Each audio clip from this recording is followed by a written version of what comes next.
जय हिंद मेरे प्यारे साथियों, आप सभी का स्वागत है श्री राम एकेडमी के ऑनलाइन प्लेटफॉर्म पे। आपके संस्थान श्री राम एकेडमी में उत्तर प्रदेश पुलिस का स्पीड टेस्ट जो कि आप लोगों ने फॉर्म डाल दिए होंगे, फॉर्म सबके पड़ गए होंगे। तो स्पीड टेस्ट आपका लगातार होता है, हफ्ते में अभी एक हो रहा है और जो एक स्पीड टेस्ट हो रहा है मैं आपको उसको प्रॉपर अब यूट्यूब पर सॉल्व कराऊंगा। दो ही विषय ऐसे होते हैं जो सॉल्व कराने वाले होते हैं, मैथ और रीजनिंग। बाकी जीएस की आंसर शीट आपको मिल जाएगी, हिंदी की आंसर शीट मिल जाएगी। जीएस और रीजनिंग को संस्थान आपको यूट्यूब के माध्यम से इसको सॉल्व भी करा देगा। आपके इसके नंबर आपको मिल गए होंगे। जिन क्वेश्चन में डाउट है, जिन क्वेश्चन में आपको समस्या है, आप कमेंट के माध्यम से बता भी सकते हैं। और वैसे मैं कोशिश कर रहा हूँ कि कोई भी क्वेश्चन में डाउट ना रहे, क्योंकि मैं आपको एक एक सवाल मैथ का लगवाने वाला हूँ। ऐसे रीजनिंग का भी आपको वीडियो मिलने लगेगा। अगर आपको इसकी पीडीएफ चाहिए तो हमारे एप्लीकेशन श्री राम एकेडमी पे जाइए और वहाँ से आपको जो संस्थान में स्पीड टेस्ट कांस्टेबल का चल रहा है वो आपको लगातार मिल जाएगा। चलिए क्लास को शुरुआत करते हैं। आते हैं आज के पहले सवाल पे। आप लोग क्वेश्चन पीडीएफ से स्पष्ट देख पा रहे होंगे। क्वेश्चन पीडीएफ से स्पष्ट आप लोग देख पा रहे होंगे, आपको स्पष्ट दिख रहा होगा। पहला क्वेश्चन है, तीन साझेदार एबीसी एक व्यवसाय शुरुआत करते हैं और लाभ को 2:3:5 के अनुपात में साझा करने का निर्णय लेते हैं। बी का हिस्सा 7,50,000 रुपए है, तो कुल लाभ क्या है? देखो, जैसे आपको ये बात पता है, जिस अनुपात में प्रॉफिट होता है, जिस अनुपात में निवेश होता है, उसी अनुपात में लाभ होता है। तो उनका जो निवेश है वो 2-3-5 है, जो लाभ है वो भी 2-3-5 है। तो यहाँ पे इसका ये 75 मान दिया गया है। अब 0-0 का कोई मतलब नहीं है अभी, क्योंकि 0 सब में लगभग सेम ही है। 3 का मान अगर 75 है तो 1 का मान यहाँ पे 25 हो रहा है, और 5, 3, 8, 2, 10 हो रहा है, गुणे 10 कराया है। तो 250 के बाद 0 होंगे। 250 के बाद अगर 0 का खेल होता तो हम देखते हैं, वैसे 250 यहाँ एक में ही है। तो आपके क्वेश्चन का ऑप्शन नंबर कौन सा हो गया है? सी।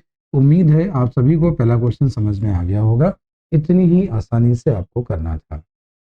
आइए चलते हैं अगले क्वेश्चन पे। अगर थोड़ा बहुत परसेंटेज आपने पढ़ा है तो आप लोग इन वैल्यू को जानते होंगे। ये बहुत आसान है। ये लिखा गया है 800 37% होता है 3/8 के 24% का मतलब 24/100 हो गया, और के 33 से 1/3 मतलब 1/3 हो गया। आगे सिंबल डिवाइड का लगा है। यहाँ लिखा है 150 का 90%, 90% मतलब 90/100। 2 जीरो यहाँ से चले गए। आपने देखा 2 जीरो यहाँ से चले गए, 8 यहाँ से कट गया, 3 यहाँ से कट गया, 24 मिला है। आपने 3 से काटा 5 मिला, और 3 से जब आपने इसको काटा तो 3 से काटने पर आपको कितना मिला है? 8 मिला है। 8/45 मिला है। 45 का मतलब आप चाहो तो यहाँ पर आप 2 का गुणा करा लो। जैसे आप 2 का गुणा कराओगे तो 16/45 मिलेगा, 16/90 मिलेगा। 2 का गुणा कराने से क्या मिल जाएगा? 16/90। बहुत ध्यान समझिए, 0.17777, ये 1.7 बार लिखा हुआ है, तभी तो आएगा 16/90। देखो, लेकिन आप लोग क्या करते हो, आप लोग यहाँ पे केवल और केवल भाग देना ही आपको आता है। आप लोग दशमलव के स्थान तक भाग देते रहते हो, लेकिन हमसे पढ़ने के बाद आपका दिमाग चलेगा। आप ऑप्शन को बहुत आसानी से देखना सीख जाओगे। केवल भाग देना ही नहीं था, केवल समझदार बनना था और क्वेश्चन को समझदारी से करना था। उम्मीद है सभी ने कर लिया होगा। 0.1777।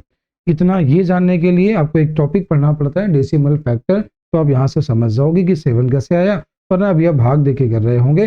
पर उम्मीद है जितने उन्होंने टेस्ट दिया होगा आप सभी यहाँ पे भाग ही दे रहे होंगे। अगले क्वेश्चन पे आते हैं। ये रूट लिखा हुआ है, देखिए ये 33 का स्क्वायर है, तो यहाँ 16 का स्क्वायर 256 हो गया। तो कुछ नहीं करना था, ये यहाँ पे कुछ ऐसा लिखा हुआ है क्योंकि इसका स्क्वायर है, तो यहाँ पे इसका स्क्वायर करेंगे। 16 का स्क्वायर 256 हो गया। सवाल का आंसर 256 हो गया है। अगला सवाल आपके सामने। क्वेश्चन जो पूछने का तरीका थोड़ा सा अच्छा है, ध्यान दीजिएगा। उसने ऐसा नहीं बोला कि आंसर बताओ, उसने आंसर को भी अच्छे रूप में लिखा है। बहुत ध्यान समझिए। देखिए, देखो आपको पता है स्फीयर की जानकारी आप सभी को है। स्फीयर आप लोग जानते हैं, गोला आप लोग जानते हैं। गोले का पृष्ठीय क्षेत्रफल 4πr², ये आपको ज्ञात है। गोले का आयतन 4/3 πr³ होता है, ये भी आपको ज्ञात है। यहाँ पे आपको बोला है 4πr² का मान 40184 है, ऐसा कुछ बोला है। तो यहाँ पे r² का मान जो होगा 30184 डिवाइड बाई 4π हो जाएगा, और पाई का मान हम लोग लिख सकते हैं 22/7। आंसर पूरे पूरे दिए गए हैं। आपने इसको 11 से काटा तो 2 मिला, 11 से काटा तो 11 दूनी 22, 8 बचा, 11 7 77, 77 के बाद मतलब 4 बचा, 11 चौको 44 हो, 11 चौको 44। आपने फिर एक बार बहुत ध्यान से देखा, तो इसे क्या हम 4 से काट सकते हैं? हाँ, काट सकते हैं। 4 से काटेंगे आपको कितना मिलेगा? 4 से काटने पर आपको 4 6 24 6 मिला। 8 मिला और 8 के बाद जो मिला वो आपको 6 मिला। आपने इसको 2 से काटा तो 343 मिला, 7 से काट लिया तो ये 49 मिल गया। आर स्क्वायर का मान यहाँ से आपको 49 मिल गया, तो आर का मान आपको यहाँ 7 मिल गया है। तो यहाँ तक आपको शायद कोई दिक्कत नहीं होगी। एक बार चेक कर लीजिएगा क्या कोई दिक्कत तो नहीं किसी को। फिर से एक बार सुने, फिर से एक बार देखें। हाँ, आर का मान यहाँ पे 7। फिर से एक बार थोड़ा चेक कर लेते हैं। देखिएगा, जल्दबाजी मत करिए, देखिएगा। क्यों? क्योंकि नंबर थोड़े से बड़े आ रहे हैं और हम लोगों ने थोड़ा सा कैलकुलेशन शायद कहीं मिसप्रिंट कर दिया है, कुछ ऐसा लिखा है। आपको मान चाहिए आर स्क्वायर का। आर स्क्वायर का मान क्या हुआ? 30184। ये हो गया 4। पाई का मान 22/7। 7 ऊपर पहुंच जाएगा। हाँ, यही गलती हुई थी शायद हम लोगों से। 11 से काटा तो 11 से काटने पर 2 मिला, 2 काटने के बाद इसके बाद 8 मिला। 11 सत्तर 70 हुआ, 4 और 11 चौको 44 हो, 11 चौको 44। आपने यहाँ पर 2 बचा है, फिर आपने इसे 2 से काटा। फिर से देखिए, आपने इसे 2 से काटा तो 2 या 4 से काट लो, 4 संग 24 हुआ। 6 से भी काट सकते हो, 6 चौको 6 से काटने पर भी हाँ कट जाएगा। चलो चलो 4 से काटते हैं।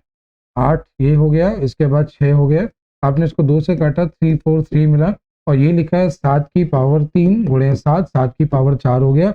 आर स्क्वायर का मान 7 की पावर 4, तो आर का जो मान आएगा तो 7 का स्क्वायर मतलब 49 आ गया है।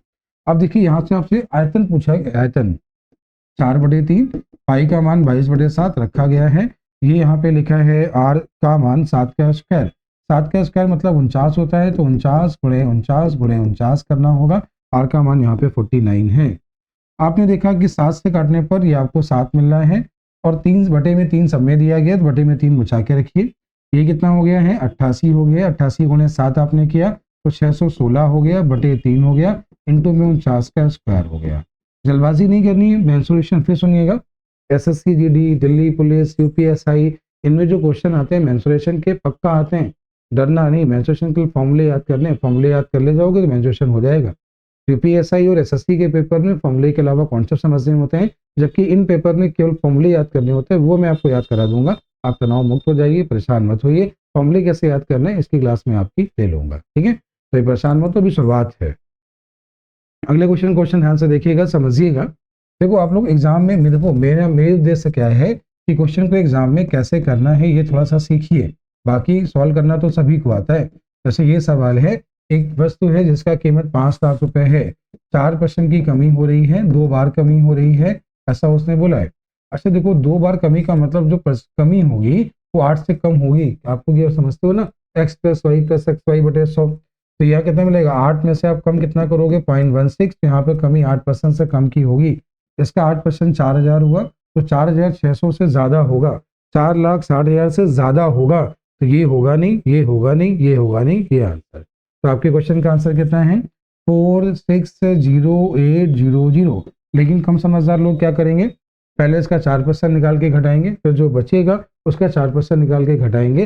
तरीका आपका गलत नहीं है, तरीका आपका सही है, लेकिन वैसे आपको समय लगेगा, इसलिए थोड़ा समझदार बनिए, क्वेश्चन को बहुत आसानी से करिए। आइए अगले क्वेश्चन में चलते हैं। अगला क्वेश्चन ध्यान से क्या है, अगला क्वेश्चन समझिएगा। 5 वर्ष पहले अजय और उसके पिता की आयु का रेशियो 2:9 है। 5 साल पहले अजय और उसके पिता की जो आयु का रेशियो है 2:कितना है? 9 है। आगे बोला यदि 5 साल बाद उनकी आयु का रेशियो 4:11 है। देखो, जब भी यहाँ पे क्वेश्चन आपको बने इसका अंतर इक्वल है तो बहुत अच्छी बात है, अंतर इक्वल ना हो तो आपने एक बात सीखी है, नीचे के अंतर का ऊपर गुणा, ऊपर के अंतर का नीचे गुणा। लेकिन यहाँ पर ऐसा कुछ सही नहीं। इसका डिफरेंस 2 है, 2 का मान 10 है, 2 का मान 10। अजय की 5 साल पहले की उम्र 10 साल हो गई, इस समय कितना हो गया? 15।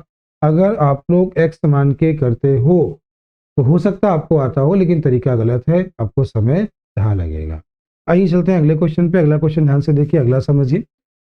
पहला क्वेश्चन ये मेंस्ट्रुएशन का है। पिघलाकर एक घन बनाया गया है। क्रमांक उससे बोला है 8 सेंटीमीटर, 1 सेंटीमीटर, 6 सेंटीमीटर भुजा वाली 3 ठोस घनों को पिघलाकर एक घन बनाया गया। नए घन का विकर्ण क्या है? देखो, ये बात समझना, 8 और 1 और 6, 8 का जो क्यूब होता है वो 512 होता है, 1 का क्यूब 1 हुआ, 6 का क्यूब 216 हुआ, टोटल 729 हुआ, जो कि 9 का क्यूब होता है। और इसका विकर्ण बोला है तो ये √3 होता है। आंसर हो गया 9√3। क्वेश्चन का आंसर कितना है? 9√3। हाँ, बस इतना ही आसान था, इतना ही आपको करना था। आइए चलते हैं अगले क्वेश्चन पे। अगला क्वेश्चन क्या है? एक शिक्षक ने 3 छात्रों की औसत आयु 25 है, देखो एक शिक्षक और 3 विद्यार्थी, इनका जो सभी का औसत है वो कितना है, 25 है, तो इन सभी का योग 100 हो गया है। एक अध्यापक महोदय हैं, 3 विद्यार्थी हैं। आगे लिखा है यदि प्रत्येक छात्र और शिक्षक की आयु का अंतर 20 है, तो देखो इन दोनों का जो डिफरेंस आपको बोला गया है, दोनों का अंतर 20 है, शिक्षक वहां से ज्यादा होंगे, बाकी यहाँ पर कम होंगे। आगे बोला है अच्छा शिक्षक की आयु बताइए, एक मिनट सुनिए थोड़ा समझिए। देखो यहाँ पर 4 लोग हैं, जैसे माना ये कुछ का है, ये कुछ का है, ये कुछ का है, ये 20 ज्यादा है, इन सभी का योग जब 100 होगा तो 20 को यहाँ भेज दोगे 80 आ जाएगा, 4x का मान 80 तो x का मान 20 आ जाएगा। विद्यार्थी प्रत्येक बराबर है तो 20 साल का है, और शिक्षक महोदय 40 साल के हैं, तो उम्मीद है सबको आ गया होगा कि जो शिक्षक महोदय हैं वो 40 वर्ष के हैं। आइए चलते हैं अगले क्वेश्चन पे। अगला क्वेश्चन आपके सामने क्या है, क्वेश्चन को बहुत शानदारी से देखिए, समझिए। कह रहा है जैम और ब्रेड का जो कुल मूल्य है वो 62 रुपये 20 पैसे है। फिर लिखा है जैम और ब्रेड की कीमत का अंतर, जैम और ब्रेड की कीमत का अंतर तो बोला है 34 रुपये है। यहाँ पे बोला है जैम की कीमत से अधिक है, मतलब ब्रेड की कीमत ज्यादा है, तो यहाँ पे कुछ ये गलतबाजी मत करना, यहाँ पे कुछ ऐसा लिखना ब्रेड की कीमत ज्यादा है और दोनों का जो अंतर है वो कितना है, 34 है। ये कट जाएगा, कट जाएगा मतलब दोनों को जब जोड़ोगे कट जाएगा। तो 2b का मान, अच्छा यहाँ पर ये भी देखना किसकी कीमत पूछी है, जैम की कीमत बोली है, तो भैया जैम का मतलब क्या हुआ कि तुम ऐसा करो दोनों को घटा लो तो आसान हो जाएगा। अब जब दोनों को घटा रहे हो तो ये ब्रेड कट जाएगी, जैम वाली कीमत बच जाएगी, और 2 जैम, इन दोनों का जब अंतर तुम ले रहे हो तो 34 गया तो 12.10 मिला, तो जैम की कीमत 6.10। अरे एक बार जोड़ के 2 का भाग, एक बार घटा के 2 का भाग, दोनों आ जाएंगे, ब्रेड जैम दोनों आ जाएंगे, बस ये चेक कर लेना कौन ज्यादा है कौन कम है। तो यहाँ पर जैम की कीमत क्या है, कम है, ब्रेड की कीमत ज्यादा है, ऐसा क्वेश्चन में बोला गया है। आइए हम लोग अगले क्वेश्चन चलते हैं। अगला क्वेश्चन बहुत ध्यान से देखिए, जल्दबाजी मत करिएगा। यहाँ लिखा है पी क्यू और आर, पी क्यू आर 2:5:3 के अनुपात में है। आगे लिखा है आर और एस, यहाँ पे हम लोग आर नंबर कॉमन है, आर और एस जो है उसका रेशियो जो आपको बोला गया है वो बोला गया है किसका, 5 6 और 5। अब एक बार बहुत ध्यान से देखो, इस चीज को बहुत से समझना सीखो। यहाँ पे आर और एस में आर कॉमन है, मतलब इस मान को आपको बराबर करना है। पहले लिखा है 2 5 3, फिर लिखा है 6 और 5, इस मान को करना है बराबर, तो ऊपर करना होगा 2 का गुणा, 2 का गुणा 4 10 6 5, 4 10 6 5, 4 10 6 5, बस ऐसे ही करना है एग्जाम में। अगर तुम लोग क्रॉस गुणा करा रहे हो तो लोग नहीं गुणा कराना सीखते हो, ए रेशियो बी बराबर इतना, बी रेशियो सी बराबर इतना, फिर जो तुम गुणा कराते हो तो आपको थोड़ा सा सिलेक्शन से दूर हो, थोड़ा समझदार बनो, समझदार बनना पड़ेगा तभी एग्जाम निकलेंगे। आओ जरा अगले क्वेश्चन पे आओ, अगला क्वेश्चन ध्यान से देखो, समझो क्या है। क्वेश्चन ये कह रहा है 6 पुरुष एक काम को 10 दिन में कर सकते हैं, तो यहाँ बोला है 6 पुरुष एक काम को 10 दिनों में कर सकते हैं। 6 पुरुष एक काम को 10 दिनों में कर सकते हैं। उन्होंने काम 2 दिन किया, अच्छा 2 दिन काम करने का मतलब 6 लोगों के 8 दिन का काम बचा, और 2 पुरुष चले गए तो 4 बचे, कितने दिन करेंगे, इससे काटा 2, आंसर हो गया 12। कॉन्सेप्ट क्या है, M1 D1 बराबर M2 D2, समझते हो ना, एकदम आसान सा है। आ जाओ जरा अगले क्वेश्चन पे आओ, अगला क्वेश्चन ध्यान से समझो, अगला क्वेश्चन ध्यान से देखना। आते हैं अगले क्वेश्चन पे, ट्रेन का क्वेश्चन है, ट्रेन का क्वेश्चन है। देखो अगर हमसे नहीं पढ़ा है तो भाई समझना तो पहले पढ़ना पड़ेगा ना, प्रैक्टिस करने के पहले पढ़ना पड़ता है ना। तो ट्रेन का क्वेश्चन लोग कैसे बताते हैं हमें नहीं पता, लेकिन हम जो आपको सिखाते हैं वैसा मैं आपको समझा रहा हूँ कि क्वेश्चन आपको ऐसे करना होता है। 150 मीटर लंबी एक रेलगाड़ी 30 सेकेंड में, यहाँ पे समय दिया है 30 सेकेंड में 300 मीटर लंबे एक पुल को पार करती है। तो 150 और 300, जब भी कोई गाड़ी किसी पुल को पार करती है अपनी लंबाई प्लस उसकी लंबाई चलती है, तो यहाँ से चाल आ गई है 15 मीटर प्रति सेकेंड। आगे बोला ये जो ट्रेन है जिसकी चाल 15 मीटर प्रति सेकेंड है, सामने से आती हुई एक रेलगाड़ी जिसकी चाल यहाँ पे 36 बोली गई है, 36 किलोमीटर प्रति घंटे, इसकी लंबाई यहाँ पे इतनी है। और क्वेश्चन में जो अगली गाड़ी सामने से जो आ रही है उसने बोला है उसकी विपरीत दिशा से आ रही 200 मीटर लंबी गाड़ी, ऐसा उसने बोला है। ये बात अच्छे से पता है कि 18 किलोमीटर प्रति घंटे का मतलब 5 मीटर प्रति सेकेंड होता है, तो 18 36 इसका 2 गुना है तो ये 10 हो जाएगा, तो 36 का मतलब हो जाएगा 10 मीटर प्रति सेकेंड, 10 मीटर प्रति सेकेंड। अब देखो जब भी कोई ट्रेन किसी ट्रेन को पार करती है तो उनकी लंबाइयां हमेशा जुड़ती हैं, दोनों ट्रेन एक दूसरे की ओर हैं तो चालें भी यहाँ पर जुड़ जाएंगी और 25 का भाग दोगे 14 सेकेंड आएगा।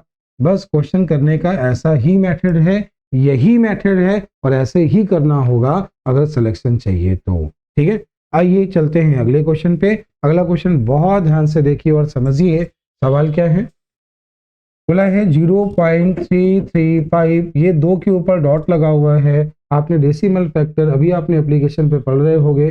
डेसिमल फैक्टर में कैसे क्वेश्चंस करते हैं, जैसा लिखा है वैसा लिख लीजिए, जिसमें बार नहीं लगा उसको घटा लीजिए। बटे में 2 बार 9 और 0 होगा। आपने जैसे ही देखा बटे में 2 बार 9 और 0 तो आंसर चिल्ला रहा है क्या, 332 बटे 990। एक बार ये स्पष्ट कर देना, आपको स्पष्ट दिख तो रहा है ना। अगर कोई दिखने में दिक्कत हो रही है तो मैं इसके अगली वीडियो में इसकी पीपीटी बनवा दूंगा, आगे से इसकी पीपीटी स्टार्ट करवा दूंगा। ठीक है, आइए चलते हैं अगले क्वेश्चन पे। अगला क्वेश्चन क्या है, अगला क्वेश्चन नंबर है 52। x प्लस 1/x बराबर आपको 5 बोला है। यहाँ बोला है x square plus 1/x square का मान क्या है। देखो जैसे ही आप इसका स्क्वायर करने वाले हो तो ये हो जाएगा x square plus 1/x square plus 2x और 1/x, ये कैंसिल, 5 का स्क्वायर 25, 25 में 2 गया तो 23, 25 में इधर प्लस का है उधर जाएगा माइनस का होगा, आंसर हो गया है 23। आइए चलते हैं अगले क्वेश्चन पे। अगला क्वेश्चन क्या है, क्वेश्चन ध्यान से देखिए। कह रहा है 30 दिनों में कार, कोई एक मैकेनिक है या निक है, 30 दिनों में कार बना सकता है जबकि प्रियंका 40 दिनों में उसे असेंबल कर सकती है। वे दोनों एक साथ मिलते हैं, 7,000 रुपये पैसे प्राप्त होते हैं, तो प्रियंका की धनराशि क्या है। देखो जिसकी जैसी क्षमता होती है उसको वैसा पैसा मिलता है। तो यहाँ पर जो निक है उसकी क्षमता यहाँ पर 4 है, ये जो प्रियंका है उसकी क्षमता यहाँ पे 3 है, टोटल क्षमता 7 है। 7 का मान 7,000 है तो 1 का मान 1,000, निक को मिले 4,000, प्रियंका को मिले 3,000, प्रियंका को मिले 3,000। आप सीधे समय को उल्टा भी कर सकते थे और पैसे को बांट सकते थे। आइए चलते हैं अगले क्वेश्चन पे। अगले क्वेश्चन को जल्दबाजी मत करिए, ध्यान से समझिए, सवाल बहुत आसान है। सवाल क्या है, 8% वार्षिक साधारण ब्याज की दर से 4 वर्षों में मूलधन पर 1,200 रुपये ब्याज मिलता है। तो 8 साल में 8%, 4 साल में 32% ब्याज मिला और 32% का मान क्वेश्चन में दिया है 1,200। तो जब एक का मान निकालेंगे तो 1,200 बटे 32 आ जाएगा। एक का मान आएगा 1,200 बटे 32। क्या आपको यहाँ तक समझ में आ गया। आगे बोला है जब 100 निकालोगे तो आएगा प्रिंसिपल बटे 32, कट नहीं रहा, परेशान नहीं हो। आगे बोला है इस पे 6%, तो आपको इस पे निकालना है इसका 6% और 6% का मतलब हुआ 6 बटे 100 और निकालना है 3 वर्ष में, तो 3 वर्ष में गुणे 3 करना होगा। और बोला तिगुने मूलधन पर, तो मूलधन को भी तिगुना करना होगा। 2 जीरो से 2 जीरो ये कट गए हैं, ये हो गया है कुछ आपका ऐसा कुछ बन गया है। आपने इसे 8 से काटा, 8 से काटने पर 8 एकम 8 मिला, 8 पंच 40 और 0, 8 से काटा तो 4 मिला। आपने इसको 2 से काटा तो 75 मिला और 2 से काटा तो 3 मिला, तो ये मिल गया है 75 गुणे 27, 75 गुणे 27। तो बस क्वेश्चन का आंसर आ गया 2025, 2025, 2025। उम्मीद है आप सभी को समझ आ गया होगा। फिर भी एक बार चेक कर लेते हैं क्या हम लोग सही हैं, कहीं कोई गड़बड़ तो नहीं कर रहे हैं हम लोग। ध्यान से देखिए और समझिए, कोशिश करिए। हाँ हम लोग एकदम सही हैं, एकदम सही आंसर है। उम्मीद है आप सबको समझ में आ गया। आइए चलते हैं थोड़े अच्छे सवाल पे। अच्छा क्वेश्चन भी देखना, जल्दबाजी मत करना, बहुत आसान सिखा दूंगा। कह रहा है एक अंडा विक्रेता 20 रुपए में 9 अंडे खरीदता है, 28 रुपए में 11 अंडे बेच देता है। मैंने आपको बहुत आसान सिखाया है। ऐसे क्वेश्चंस में सबसे पहला काम करिए, वस्तुओं की संख्या को बराबर कर लीजिए। ये इसका 3 गुना 11 गुना है तो 11 गुना करिए तो 220 हुआ। ये इसका 9 गुना है तो 9 गुना करने पर इसका 9 गुना 8 मैया 72, 9 दूनी 18, 18 और 7 आपका हो गया 18 और 7 आपका हो गया 25। अब देखो 220 रुपए में लिया, 252 रुपए में बेचा, कितने का लाभ हुआ, तो आपने कहा 32 का लाभ हुआ। किस पे हुआ, 220 पे हुआ, कितने प्रतिशत हुआ, ये खत्म हो गया। 2 से काटने पर 160 बटे 11 मिला, 11 एक कम 11 हुआ, 5 11 चौको 44, 14 पॉइंट कुछ आ रहा है, तो आंसर 14.55। जैसे एक बार देखें, हमने वस्तुओं को बराबर किया, इसका 9 गुना है तो कॉस्ट प्राइस आ गया, इसका 11 गुना है तो कॉस्ट प्राइस, इसका 9 गुना है तो सेलिंग प्राइस। क्रय मूल्य आ गया, बिक्री मूल्य आ गया, लाभ हानि भी आ जाएगा। अगले क्वेश्चन को बहुत ध्यान से देखें और समझे सवाल क्या कह रहा है, देखिएगा।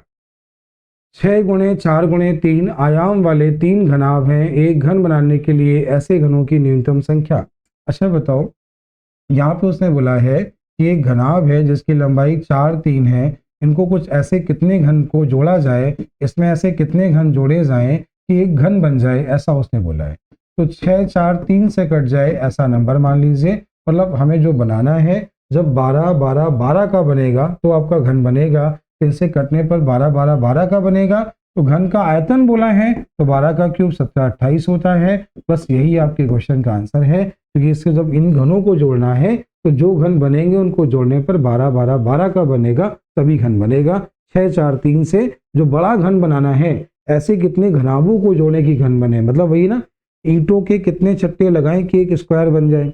तो देखो लंबाई चौड़ाई ऊंचाई तीनों का एलसीएम ले लो, तो तुम्हें उतनी भुजा का तुम्हें बनाना पड़ेगा। जैसे एक में सुनना, जैसे एक ब्रिक है, लंबाई चौड़ाई ऊंचाई, और तुम्हें उसे घन एक चट्टा बनाना है उसका, तो जो लंबाई चौड़ाई ऊंचाई है, जो लंबाई है चौड़ाई है ऊंचाई है, उसका निकालो एलसीएम। तो एलसीएम निकालने के बाद एक नंबर ऐसा मिल जाएगा, और तुमने ऐसे उसकी मोटाई 3 है तो 3 3 3 4 लगाने पड़ेंगे ईंटें, 4 ईंटें ऐसे तो 12 होगा, और ये चौड़ाई 4 है तो 4 इधर लगेंगे, और ये कितना 2 ईंटें लगेंगे, तो 12 12 12 सब बन जाएगा। तो लंबाई भी 12 चौड़ाई भी 12 ऊंचाई भी 12, तो वही कह रहा है ईंटों को मिला के एक वर्गाकार घन बनाना है। उम्मीद है आपको क्वेश्चन का तरीका समझ में आया होगा, क्वेश्चन का कॉन्सेप्ट समझ में आया होगा। अगला क्वेश्चन आपके सामने क्या है, एक तार को मोड़कर 169 वर्ग सेंटीमीटर का एक वर्ग बनाया जाता है। देखो अगर ये 169 है तो भुजा 13 होगी, और भुजा 13 होगी तो परिमाप 52 होगा। अब परिमाप 52 होगा, उसने बोला है इससे बनाया गया है एक वर्ग, और वर्ग होता है 2 पाई आर। तो यहाँ से आर का मान निकालना है, आर का मान यहाँ पे बटे में ही आना है, क्योंकि पाई का मान तुम्हें 22/7 रखना है। 2 से 4 से काट लिया, 4 से काटा तो 13 मिला, 2 ये कट गया 11, तो आपको मिला 13 सत्ते 91/11। आपको निकालना है इसका एरिया, एरिया हो गया पाई आर स्क्वायर, पाई का मान 22/7, ये 91/11 और 91 लगभग में आंसर आएगा 215 दशमलव कुछ, लगभग में आ रहा है। सवाल का आंसर हो गया 215। तो ये आपके मैथ के सवाल थे जो मैंने आपको करा दिए हैं। अगली बार से अगली एसटी में, अभी आपकी पहली एसटी हुई है, मैं रीजनिंग में कुछ सवाल ऐसे होते हैं जो मैथ के ही होते। पुलिस की एसटी में रीजनिंग में बहुत सारे क्वेश्चन होते हैं, जैसे हैंडशेक वाले, उपहार वाले, बंदर उछलने वाले, सर पैर वाले, एज वाले, मतलब जितने क्वेश्चन डीआई वाले, तो जो क्वेश्चन रीजनिंग में मैथ के आते हैं, आगे से उन क्वेश्चन को भी सॉल्व कराऊंगा। लेकिन है क्या, पीपीटी बनानी पड़ेगी, क्योंकि हो सकता है कि जब मैं डीआई आपको दिखाऊं तो आपको डीआई दिखाई ना दे, तो अगली बार से व्यवस्था करेंगे कि मैथ के क्वेश्चन की पीपीटी बनवा देंगे ताकि आपको अच्छे से समझा पाए। अब देखो ये डीआई यहाँ पे, क्वेश्चन यहाँ पे है, समझा पाना थोड़ा सा मुश्किल है। अब मैंने उत्तर प्रदेश पुलिस की एसटी स्टार्ट करा दी है, कंटिन्यू रहेगी। अभी हफ्ते में एक स्पीड टेस्ट होता है, आपको यूट्यूब पर सॉल्व कराता रहूंगा। यूपीएसआई की एसटी कल से सॉल्व हो रही है। एसटी अब यूपीएसआई की एसटी लगातार हो रही है, रोज हो रही है, थोड़ा मुश्किल होता है लेकिन फिर भी सॉल्व कराऊंगा। सभी को जय हिंद, मिलते हैं अगली क्लास में। Thank you.